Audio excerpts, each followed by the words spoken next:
Okay, आज का topic optical isomers है। ये उसी कड़ी में चल रहा है। स्टीरियो आइसोमर्स में हमने आपको बताया है कि 3 तरह के आइसोमर्स हैं। कन्फर्मेशनल पहले हमने आपको पढ़ाया है, उसके बाद अगली वीडियो में ज्योमेट्रिकल आइसोमर्स आपने पढ़ा है, और अब आज आपके साथ हम इस नॉलेज को साझा कर रहे हैं ऑप्टिकल आइसोमर्स। जैसा कि नाम से ही पता है आपको, ऑप्टिकल, जहाँ भी ऑप्टिक्स या ऑप्टिकल शब्द आता है, इसका मतलब कि कहीं न कहीं लाइट से उसका संबंध है। और आइसोमर जो है वो किसी भी तरह का आइसोमर हो, केमिकल फार्मूला तो सेम होगा ही होगा।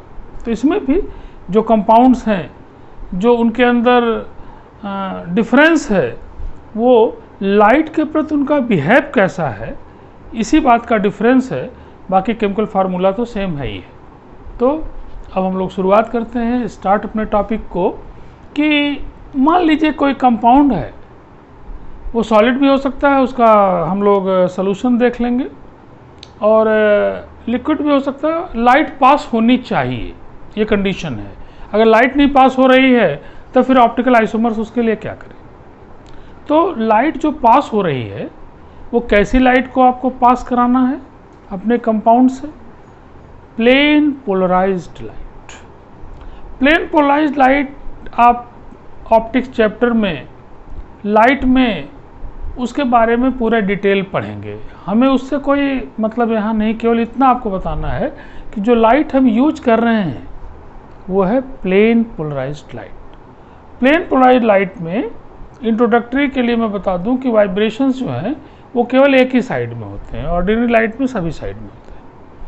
प्लेन पोलराइज्ड लाइट को आप अपने कंपाउंड से, जो कंपाउंड आपका है, यहाँ पर्टिकुलरली हम ऑर्गेनिक कंपाउंड की बात करेंगे, हालांकि इनऑर्गेनिक में भी ऑप्टिकल आइसोमर्स होता है, लेकिन वो बात की बात, जब कभी इनऑर्गेनिक की चर्चा होगी तब। आपका जो कंपाउंड है, इससे अपने प्लेन पोलराइज्ड लाइट को आप पास करिए। पास करने के बाद आप देखिए कि जो लाइट पास होकर निकल रही है वो उसका पाथ क्या है। अगर वो अपने ही पाथ पे है, कोई भी उसमें रोटेशन नहीं हो रहा है, ये आप देख सकते हैं। जो इंस्ट्रूमेंट है उसको हम पोलरीमीटर कहते हैं, है ना, ये कराते भी प्रैक्टिकल में है। अगर ये जो लाइट पास होने के बाद जो निकल रही है, अगर इसके पाथ में कोई चेंज नहीं आ रहा है, तब ऐसे कंपाउंड को हम ऑप्टिकली नॉन एक्टिव कंपाउंड कहते हैं। ये बड़ा कंफ्यूजिंग वर्ड है। नॉन एक्टिव को ही हम इनएक्टिव कहते हैं। उसको तोड़ के मत देखिए। इनएक्टिव का मतलब एक्टिव में नहीं, इनएक्टिव मीन्स नॉन एक्टिव। ये दो संबोधन है कि अगर प्लेन पोलराइज्ड लाइट पर कोई प्रभाव नहीं पड़ता है उसके पाथ पे पास होने के बाद, तब आपका कंपाउंड ऑप्टिकली नॉन एक्टिव है या इनएक्टिव है। और अगर पास होने के बाद उसके पाथ में परिवर्तन आ रहा है, परिवर्तन क्या आ रहा है कि लाइट जो रोटेट हो रही, मुड़ रही है, तो दो ही तरफ से मुड़ सकती है।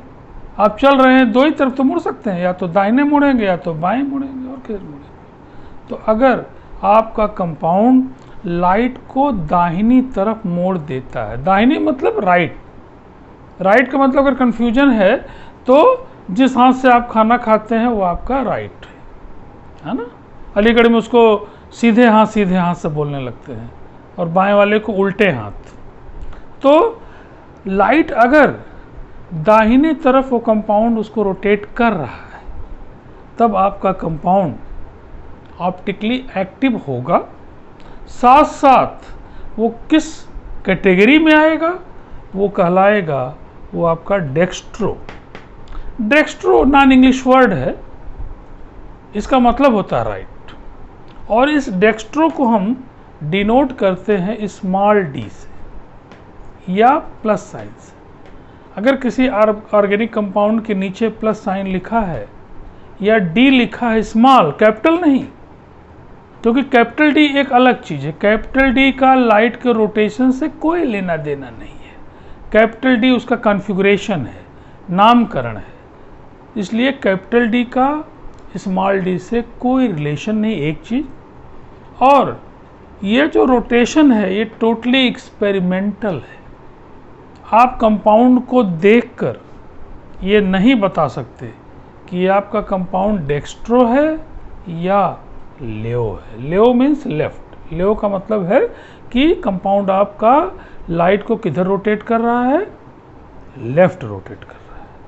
और लेओ को हम लोग दिखाते हैं स्मॉल एल से या नेगेटिव साइन से। इट इज़ क्लियर कि अगर ऑप्टिकली एक्टिव है तो दो ही तरह का हो सकता है, या तो वो डेक्स्ट्रो होगा या तो वो लेओ होगा। अब क्वेश्चन है, ये तो एक्सपेरिमेंटल है, बिना एक्सपेरिमेंट के ये होगा नहीं, लेकिन किसी भी कंपाउंड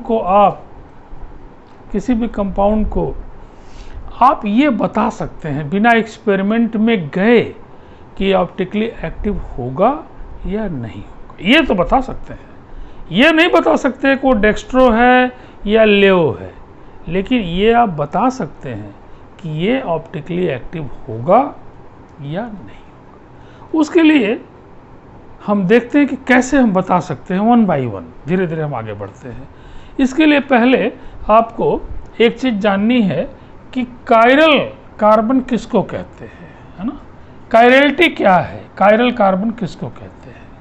तो जो कायरल कार्बन होगा उसकी जो डिफिनीशन है कि कार्बन की वैलेंसी कितनी है, 4 वैलेंसी है, और अगर चारों ही वैलेंसी पे सभी एटम या ग्रुप अलग अलग है, कहीं पर भी दो अगर सेम हो गए तब तो कायरल नहीं है, और अगर सभी एटम या ग्रुप अलग अलग है तब ऐसे कार्बन को हम क्या कहते हैं, कायरल कार्बन कहते हैं। उसे कायरल भी कार्बन कहते हैं, और एक दूसरा नाम है एसिमेट्रिक कार्बन। तो दोनों ही नाम हैं, carbon carbon and chiral carbon and asymmetric carbon. इसी से आगे चल के देखेंगे कि एसिमेट्रिक सिंथेसिस पे दुनिया भर के पेपर आपको मिलेंगे इंपॉर्टेंट। तो कायरल कार्बन किसको कहते हैं, पहले तो ये आपको पहचानना है कि कार्बन से अगर सारे ग्रुप ए है, बी है, और ये आपका डी है, और ये आपका ई है मान लीजिए, तब ये कायरल कार्बन हमारा है। और कायरल कार्बन को नोटेशन क्या इसका है कि उस कार्बन के ऊपर स्टार लगा, ये आपका कायरल कार्बन। जैसे अगर कोई पूछे कि भाई आपका CH4 कायरल कार्बन है कि नहीं, तो आंसर इज नो। कोई पूछे कि भाई CHCl3 ये कायरल कार्बन है कि नहीं है, क्लोरोफॉर्म नहीं है। आपसे कोई पूछे कि भाई CH3Cl ये है कि नहीं है, नहीं है। आपसे कोई पूछे CH2Cl2 है कि नहीं है, नहीं है। आपको चेंज कर दिया उसने, CH2ClBr कह दिया, ये है कि नहीं है, तो आंसर इज नो। अगर ये कंडीशन कहीं पर भी सावधानी से आपको देखना है उसमें कि अगर दो ग्रुप या दो एटम सेम हो गए तब वो कायरल नहीं है। कायरल होने के लिए उसके सारे एटम या ग्रुप क्या होने चाहिए, वैलेंसी जो होनी चाहिए चारों अलग अलग होनी चाहिए। जैसे किसी कंपाउंड में हम देखें कि CH3 and CHBr, CH2 CH3, ये कंपाउंड है, नाम लिखना बहुत आसान है, आप जानते हैं नॉमेनक्लेचर। ये 2-ब्रोमोब्यूटेन है। ये क्या है, 2-ब्रोमो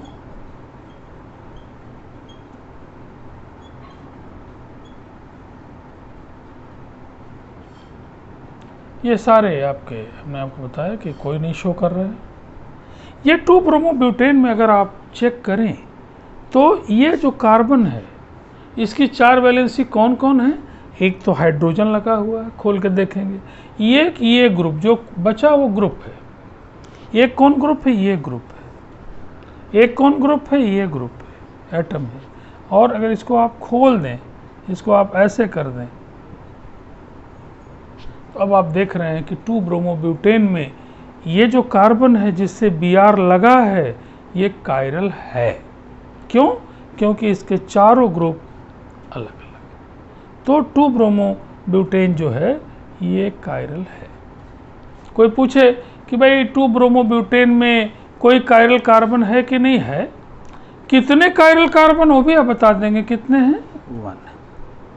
तो 1 कायरल कार्बन का भी कंपाउंड होगा, 2 का भी होगा, 4 का भी होगा, लेकिन आपके कोर्स में ज़्यादातर हम 2 कायरल कार्बन तक ही अपनी नॉलेज को शेयर करें, ये आपके कोर्स में अप टू कंप्लीशन तक। अब सवाल है कि जब कायरल कार्बन आपको पता चल गया कि हमारे पास कायरल कार्बन है, बिल्कुल चेक कर लेंगे आप किसी कंपाउंड में कायरल कार्बन है कि नहीं कार्बन है। जैसे किसी और कंपाउंड में हम देखें कि भाई ये COH है, ये हमारा HOH है, ये हमारा सपोज OH है, H है, ये हमारा सपोज CH3 है, कुछ इस तरह का कंपाउंड है, हाइपोथेटिकल है।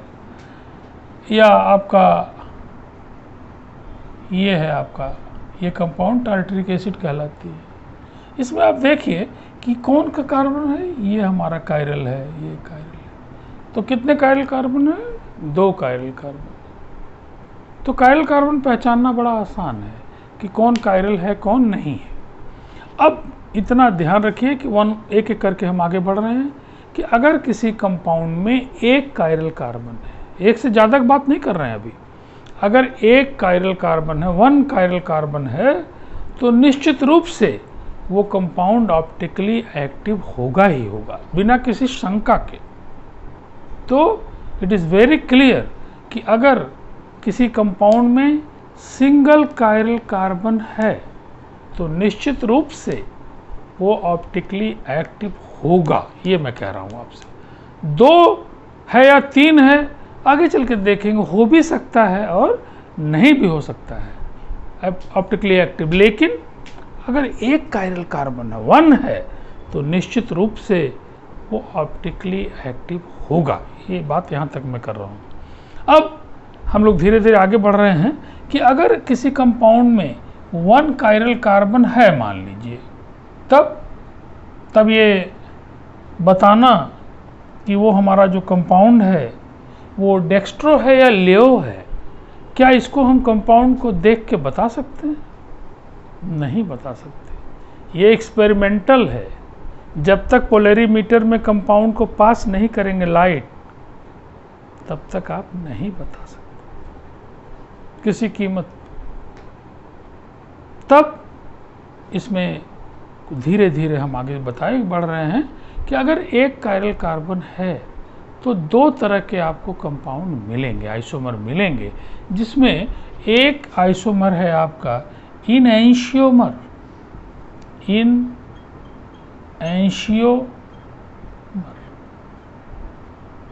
इससे क्वेश्चन आएगा ही आएगा तमाम जगह। इनएंशियोमर क्या है? इनएंशियोमर ऑप्टिकली एक्टिव कंपाउंड है। गुड। इनएंशियोमर किसको कहेंगे?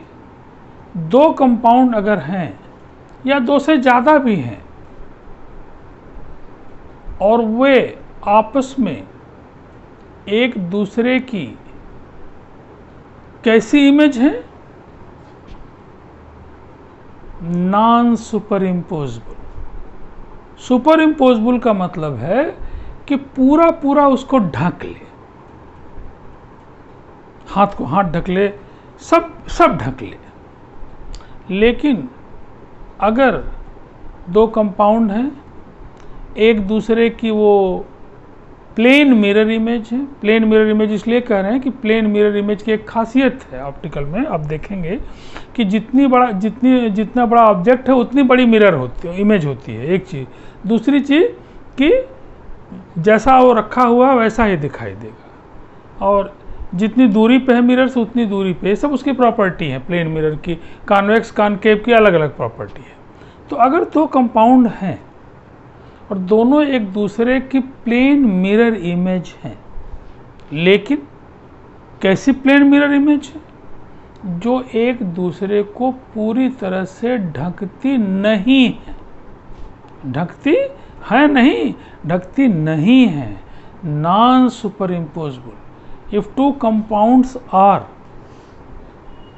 plane mirror images to each other and they are non-superimposable, then the compounds are called enantiomers. enantiomers way compound हैं जो आपस में प्लेन मिरर इमेज हैं और नॉन सुपर इम्पोजेबल। जैसे कॉमन एग्जाम्पल में, बुक में, इमर्सन बॉर्ड में, सभी में है, ये दोनों हाथ, ये नॉन सुपर इम्पोजेबल है।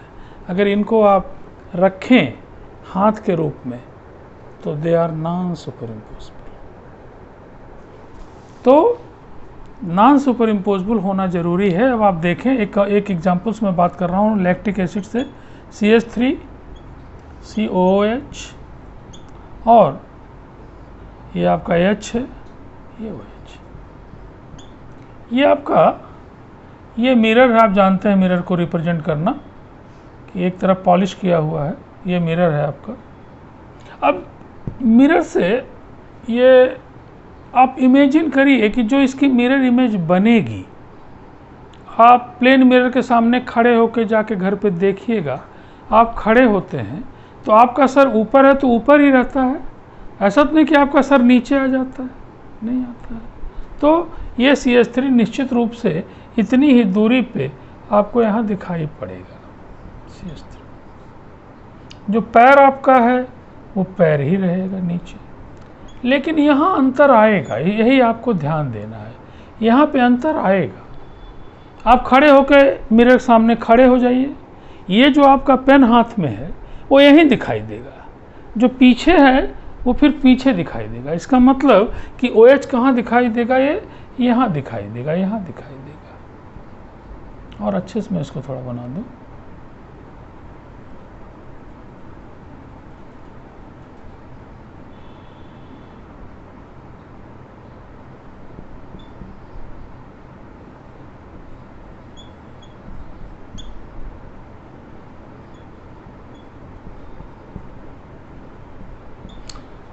ये इसकी मिरर इमेज है। अब आपका कंपाउंड तो रियल में है, मतलब आपका दो कंपाउंड है जो दोनों एक दूसरे की क्या है, मिरर इमेज। अब आप इसको उलटिए मत, एज इट इज इसको उठा के इसके ऊपर रखिए। देखिए आप CH3 के ऊपर CH3 आएगा, COH के ऊपर COH आएगा, लेकिन OH कहाँ आएगा, H के ऊपर आएगा। और दोनों की साइज अलग अलग है, इसलिए पूरी तरह वो नहीं ढकेगा। इसलिए ये दोनों जो कंपाउंड हैं लैक्टिक एसिड के ही ये दोनों कंपाउंड हैं, एक डेक्स्ट्रो है, एक लियो है। डेक्स्ट्रो लियो कौन है ये हमने बताया कि देख के नहीं बता सकते, रटा हुआ है। ये आपका D है और ये क्या है, L, ये रटा हुआ है। ऐसा नहीं कि OH दाहिने साइड में है तो आप इसको D कह दे, नो। तमाम कंपाउंड मिलेंगे जिसमें OH इधर होगा तो भी D होगा। तो नेवर कंफ्यूज, लाइट रोटेशन का इस D और L का कोई संबंध कॉन्फ़िगरेशन नाम से नहीं है, ये टोटली एक्सपेरिमेंटल है। दूसरी चीज़ कि ये नॉन सुपर इम्पोजेबल अगर हैं, ये हैं यहाँ पे, तो ये दोनों ही एक दूसरे के क्या कहलाएंगे, इनैंशियोमर्स। ये इनैंशियोमर्स। इनैंशियोमर्स के लिए ये कंडीशन नेसेसरी एंड सफिशिएंट, ये होना ही चाहिए, तभी वो इनैंशियोमर कहलाएंगे।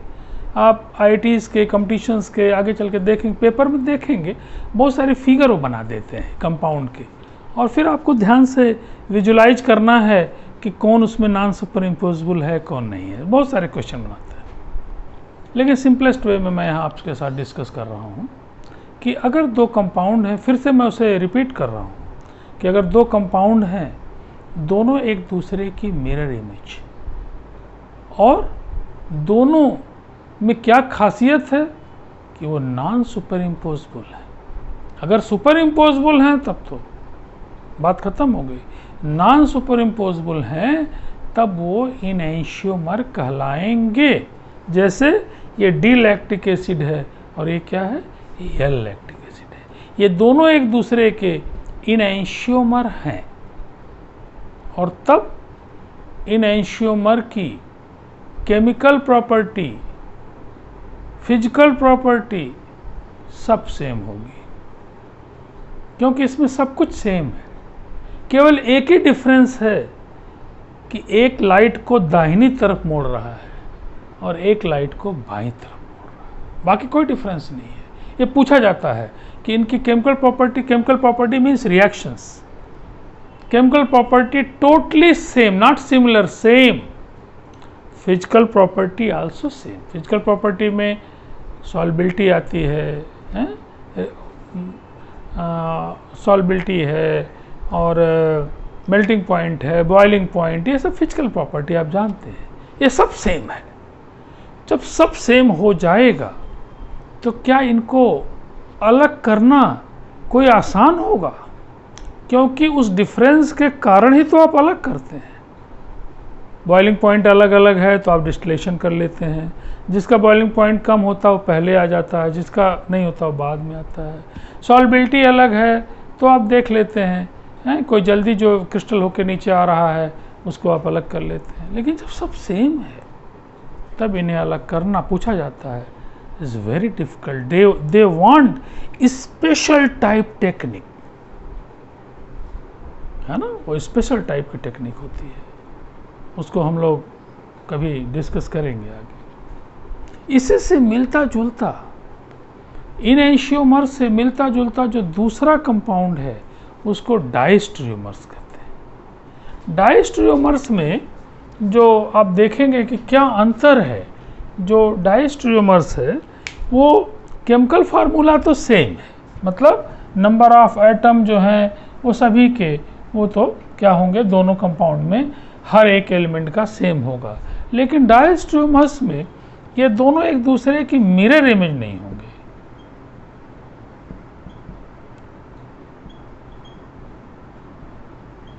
This is a difference.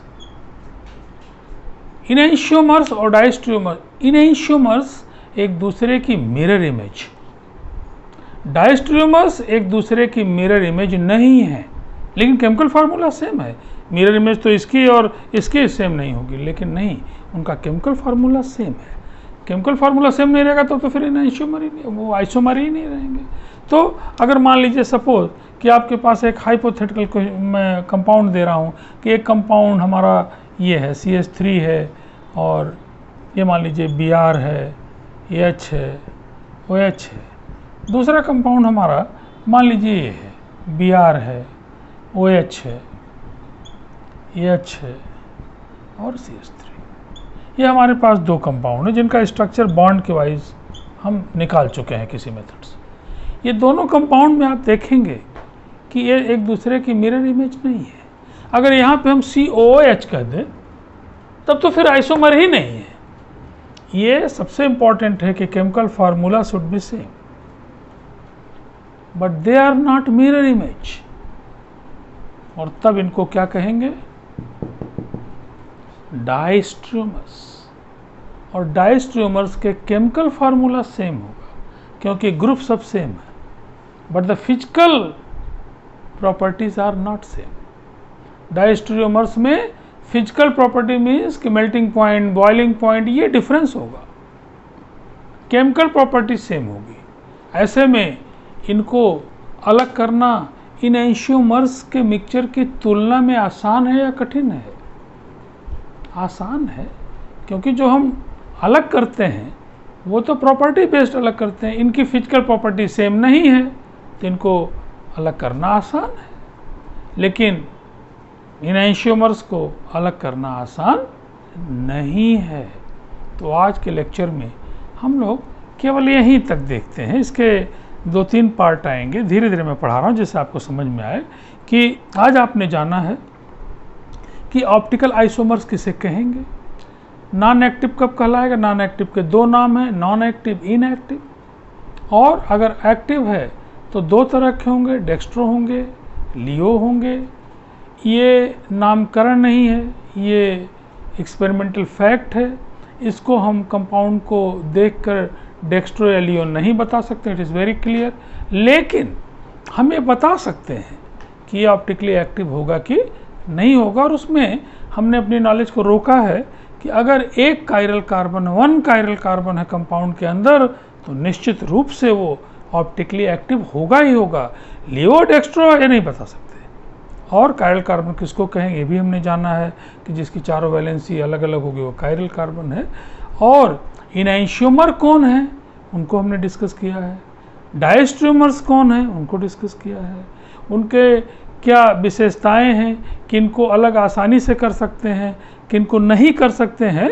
तो इस वीडियो को एक बार दो बार आप रिपीट करिए, स्लो मोशन में उसको सुनिए, धीरे धीरे आपको कथा जैसा सब याद हो जाएगा, सब समझ में आ जाएगा। Thank you. ओके।